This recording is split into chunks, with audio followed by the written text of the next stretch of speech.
What's up, YouTube? It's the Action Figure Grader coming back to you with a very, very early in the morning video. And I've got a few San Diego and Joe Con exclusives here, convention exclusives. For whatever reason, when Hasbro makes these convention exclusives, they always do two different versions of each figure. And I'm not going to talk about the ones on the left and right. Ooh, look at that double barrel. But there are two different versions of both of these figures. The one on your left here is Sergeant Slaughter, and I'll talk about him at some point. And the one on your right is the Joe Con 2007 convention exclusive Destro. The one on your left here, they have a different version of that. The card back and the decor on Sergeant Slaughter's muscle shirt are different. And then for the Destro, they make a silver-headed version like you see here, as well as a gold-headed version. The gold-headed version I do have also. That one is in grading, and I should have it back sometime in December. So we'll wait to review both of those figures once it comes back. But today I wanted to talk about Kim Arashikage. Her code name was Jinx in the vintage line.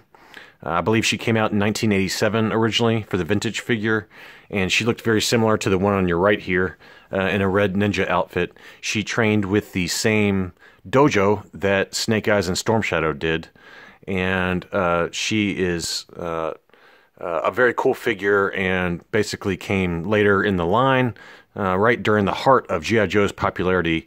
I consider the heart of their popularity to be from about 84 to 88 or so. They had obviously some figures before that and some figures after that, but 84 to 88 is kind of like the heart of G.I. Joe back in the 80s and back when they were extremely popular with the cartoon series and the comic and obviously the figures. But anyway, there was a San Diego Comic-Con exclusive, and they came in two different versions, the white and the red. I just got the white back from AFA Grading, and I bought the red one a long time ago on eBay, already graded. So let's take a look at them. Let's start with the white one. As I mentioned, I just got this one back from grading, and you can see her here, Kim Arashikage. She was an intelligence officer, very similar to Scarlet. Scarlet was one of the original G.I. Joes, and they brought Jinx on board to act as a ninja intelligence officer.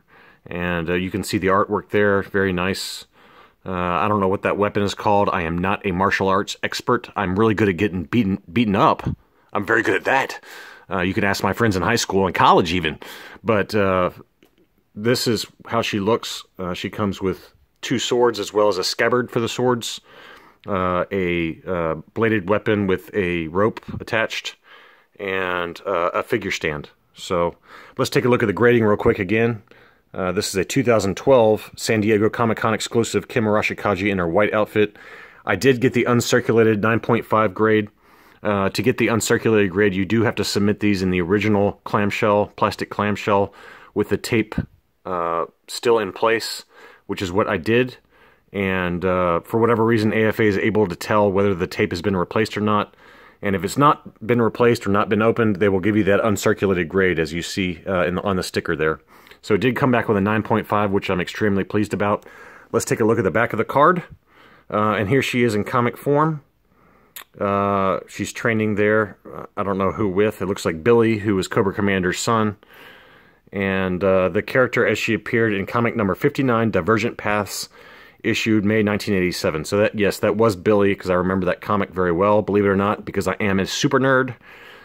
There's kind of an enlarged version of that behind this comic. It also has her file card, which I will not read, but she is an intelligence, and her secondary specialty is finance clerk, which is kind of interesting. Hey, look, I can spy on Cobra, and I can do your taxes. But there she is, Kim Jinx Arashikage. Very cool figure. And then we also have the red one. For whatever reason, this one is a lot thicker. The AFA case is a lot thicker. And I took a look at the bubble for the figure, and it looks to be about the same size as the white one. So I don't know if AFA is just trying to cut down on costs by making these cases smaller. Obviously, the white one was graded more recently, but here she is in red form. This is more in keeping with her vintage line figure. You notice the dragon artwork on her suit, ninja suit, and that's also present on the figure. It also comes with two figures, as well as a scabbard, as well as a long pike with spikes on it, which was the accessory for when she was original vintage figure. The original vintage figure also did come with two swords, as well as a backpack that they could slide into, but in this case they just come with a scabbard which attaches to her back, as well as the figure stand. And here's the grading. 2012 San Diego Comic-Con exclusive. I apologize for the lack of focus here. Red outfit, 9.25. It's also uncirculated, so whoever submitted this did submit this with the original clamshell. So 9.25 for this one. Here's the back of this one.